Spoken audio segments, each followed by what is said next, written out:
দেওয়া বক্তব্যে আমি একই কথা বলেছি, নতুন কিছু নয়। আমার এই বক্তব্যের পরিপ্রেক্ষিতে আলোচনা এবং সমালোচনার ঝড় উঠেছে। অতীতে অসংখ্যবার দেওয়া বক্তব্যে তেমন কোনো প্রতিক্রিয়া দেখা না গেলেও 15 এপ্রিলের বক্তব্যে বড় রকমের প্রতিক্রিয়া লক্ষ্য করা যাচ্ছে। অতীতের আমার বক্তব্যের সাথে 15 এপ্রিলের বক্তব্যের পার্থক্য অথবা নতুনত্ব একটি মাত্র শব্দ, সেই শব্দটি হচ্ছে কুলাঙ্গার। আমার ব্যক্তিগত ধারণা, বিএনপির কিছু সংখ্যক কর্মী কুলাঙ্গার শব্দের অর্থ ঠিকমতো উপলব্ধি করতে পারেন নাই, অথবা ওনাদের জানার ভুল আছে। আমি তাদেরকে বিনয়ের সাথে বলতে চাই, কুলাঙ্গার শব্দের অর্থ কুল যোগ অঙ্গার। কুল অর্থ বংশ, অঙ্গার অর্থ কলঙ্ক, অর্থাৎ বংশের কলঙ্ক। কুলাঙ্গার একটি বিশেষ্য, এমন ব্যক্তি যার কুকর্মের ফলে তার বংশ কলঙ্কিত অথবা অপমানিত হয়। সম্ভবত কুলাঙ্গার শব্দের অর্থ না বুঝার কারণে বিএনপির কিছু কর্মীদের মাঝে এত উত্তেজনা সৃষ্টি হয়েছে। কারণ এই বক্তব্যটা আমি দীর্ঘদিন ধরেই দিয়ে আসছি, এই একটি শব্দের কারণে আমার বক্তব্যের অর্থ পরিবর্তন হয় নাই। তারপরেও যেহেতু বিএনপি কর্মীরা তারা কুলাঙ্গার শব্দ ব্যবহার করার জন্য রাগ করেছেন, কষ্ট পেয়েছেন, তাই আমি বিএনপি সমর্থক গোষ্ঠীর কাছে আন্তরিকভাবে দুঃখ প্রকাশ করছি, অফিসিয়ালি দুঃখ প্রকাশ করছি। ভবিষ্যতে আর কুলাঙ্গার শব্দটি ব্যবহার করব না বলে আজকের এই সংবাদ সম্মেলনের মাধ্যমে কথা দিচ্ছি, ঘোষণা দিচ্ছি। কিন্তু অতীত থেকে ব্যবহার করে আসা আমার বক্তব্য কিন্তু একই রয়ে গেছে। আমি এই শব্দটা যেহেতু আপনারা মন খারাপ করছেন, আর ব্যবহার করব না। আমি মনে প্রাণে বিশ্বাস করি তারেক রহমানের নেতৃত্বাধীন বিএনপি শহীদ প্রেসিডেন্ট জিয়াউর রহমান ও দেশনেত্রী বেগম খালেদা জিয়ার আদর্শের বিএনপি নয়, যেটা তিনি নির্বাচনের পরে দেশের 70% মানুষের গণভোটের হার সাথে বেইমানি করে অলরেডি প্রমাণ করেছেন। সম্মানিত সাংবাদিকবৃন্দ, আমার এই বক্তব্যের পরিপ্রেক্ষিতে দেশের বিভিন্ন অঞ্চলে বিএনপি সমর্থক গোষ্ঠী প্রতিবাদ করেছে, মিছিল করেছে, মিটিং করেছে, আমার কুশপুত্তলিকা দাহসহ নানাবিধ কর্মসূচি পালন করেছেন। সেটা করার সম্পূর্ণ গণতান্ত্রিক অধিকার তাদের রয়েছে। আমি সরকারপন্থী নেতাকর্মীদের আমার পক্ষ থেকে সাধুবাদ জানাই। কিন্তু গতকাল শুক্রবার সকালে আমার বাসভবনের সামনে সরকারপন্থী ও বিএনপি সমর্থক গোষ্ঠী যেভাবে বাসভবনকে অবরুদ্ধ করে মব সৃষ্টি করেছে, সেটা হতবাক করার মতো। জুলাই গণ অভ্যুত্থানের সময় আওয়ামী সন্ত্রাসীরা পঞ্চগড় জেলায় জাকপা কার্যালয়ে হামলা ও ভাঙচুর করেছিল। আমি অত্যন্ত দুঃখের সাথে লক্ষ্য করলাম গতকাল শুক্রবার বিকালে পঞ্চগড়ে ছাত্রদল এবং যুবদলের মিছিল থেকে প্রায় 200-250 জন নেতাকর্মী সেই আওয়ামী সন্ত্রাসী কায়দায় পঞ্চগড় জেলা জাকপা কার্যালয়ে হামলা এবং ভাঙচুর করেছে। বাক স্বাধীনতা গণতন্ত্রের অন্যতম ভিত্তি। সেখানে রাষ্ট্র বা সরকারের কঠোর সমালোচনা করা নাগরিকের সাংবিধানিক অধিকার। আমাদের সংবিধানের 39 নং অনুচ্ছেদে চিন্তা ও বিবেকের স্বাধীনতা এবং বাক ও ভাব প্রকাশের স্বাধীনতার নিশ্চয়তা দেওয়া হয়েছে। আপনারা জানেন, সংসদে সংবিধান নিয়ে অনেক আলাপ আলোচনা ইদানিং করা হয়। সেই সংবিধানের 39 নং অনুচ্ছেদটা আপনাদের বিনয়ের সাথে স্মরণ করিয়ে দিতে চাই। আমি বিশ্বাস করি জনগণের প্রাপ্য অধিকারের জন্য কথা বলা আমার দায়িত্ব। সেই কাজটি করার জন্য ফ্যাসিস্ট হাসিনার সময় আমি চুপ ছিলাম না, এখনো চুপ থাকতে পারছি না। রাষ্ট্র পরিচালনার দায়িত্ব চেয়ে জনগণকে যে অঙ্গীকারগুলো দেওয়া হয়েছিল, সেই অঙ্গীকারগুলো পালন করাটা সরকারের জন্য আবশ্যক।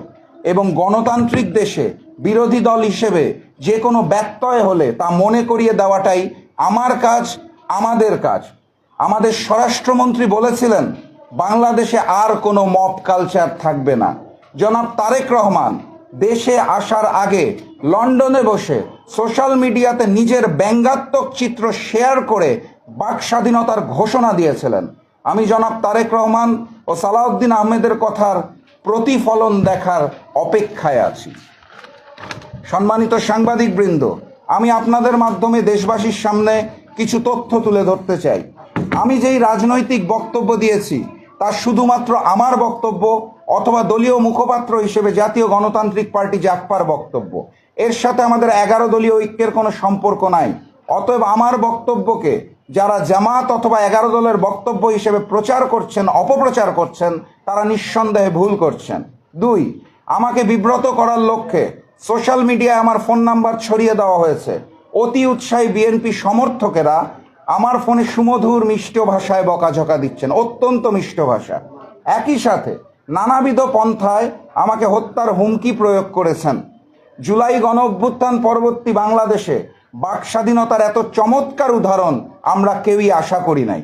আমি অত্যন্ত বিনয়ের সাথে বিএনপি সমর্থকদের বলতে চাই, জুলাই গণ অভ্যুত্থানে আমার জুলাইয়ের 19 তারিখে মৃত্যু হতে পারত। আমি আল্লাহ প্রদত্ত দ্বিতীয় জীবন যাপন করছি। মৃত্যু ভয়ে আমি রাজনীতি করি না।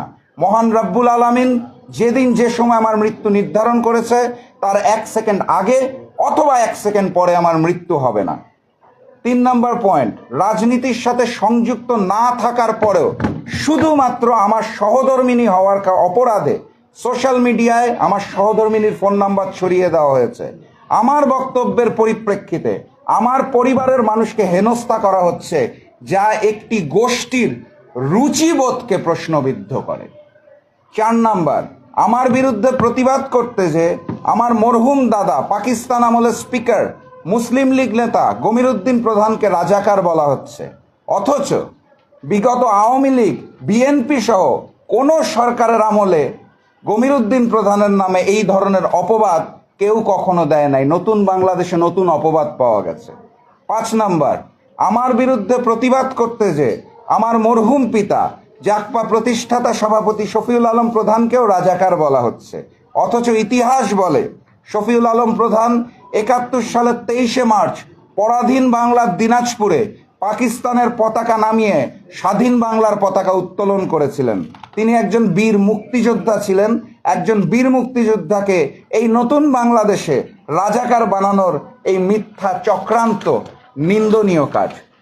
সর্বশেষ পয়েন্ট, একইভাবে আমার মরহুম পিতা জাগপা প্রতিষ্ঠাতা সভাপতি শফিউল আলম প্রধানকে আমার বিরুদ্ধে প্রতিবাদ করতে যে মহসিন হলে সংগঠিত 7 খুনের হত্যাকারী বলা হচ্ছে, অথচ যারা বলছেন তাদের নেতা বিএনপি মহাসচিব মির্জা ফখরুল ইসলাম আলমগীর সহ অসংখ্য বর্ষিয়ান বিএনপি নেতাদের মুখে পাবলিক মিটিংয়ে আমরা শুনেছি এটা একটা মিথ্যা অপবাদ। তৎকালীন ক্ষমতাসীন আওয়ামী লীগের 64 জন দুর্নীতিবাজের নামের তালিকা প্রকাশের 1 সপ্তাহের মধ্যে 7 খুন সংগঠিত হয় এবং শফিউল আলম প্রধানকে আসামি করা হয় মুজিব সরকারের নির্দেশে। শফিউল আলম প্রধান সে সময় ছাত্রলীগের কেন্দ্রীয় সাধারণ সম্পাদক ছিলেন, আর সভাপতি ছিলেন বর্তমান বিএনপি সরকারের সাংসদ মনিরুল হক চৌধুরী। আমি বিএনপি সমর্থকদের বিনয়ের সাথে অনুরোধ করব, আমার মরহুম পিতাকে আওয়ামী কায়দায় খুনি বলার আগে আপনাদের নেতা মনিরুল হক চৌধুরীর কাছে প্রকৃত ঘটনাটি সম্পর্কে অবগত হওয়ার জন্য। ওনাকে খুনি বলাটা তো শহীদ প্রেসিডেন্ট জিয়াউর রহমানের সিদ্ধান্তকে অসম্মান করা। প্রিয় সাংবাদিকবৃন্দ, আমি আপনাদের মাধ্যমে বাংলাদেশের প্রতিটি নাগরিককে জুলাই গণ অভ্যুত্থান পরবর্তী বাংলাদেশের সুস্থ ধারার রাজনীতি সমর্থন করার আহ্বান জানাচ্ছি। প্রকৃত স্বাধীনতা, প্রকৃত গণতন্ত্র, প্রকৃত বাক স্বাধীনতা ও প্রকৃত মানবাধিকারের প্রত্যাশায় আমি আজকের মতো শেষ করছি। বিজয়ের পথে যাত্রা শুরু, জীবন অথবা মৃত্যু।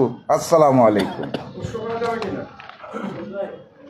সাংবাদিক ভাইরা, রাজনীতিবিদরা তো কাঁধে কাঁধ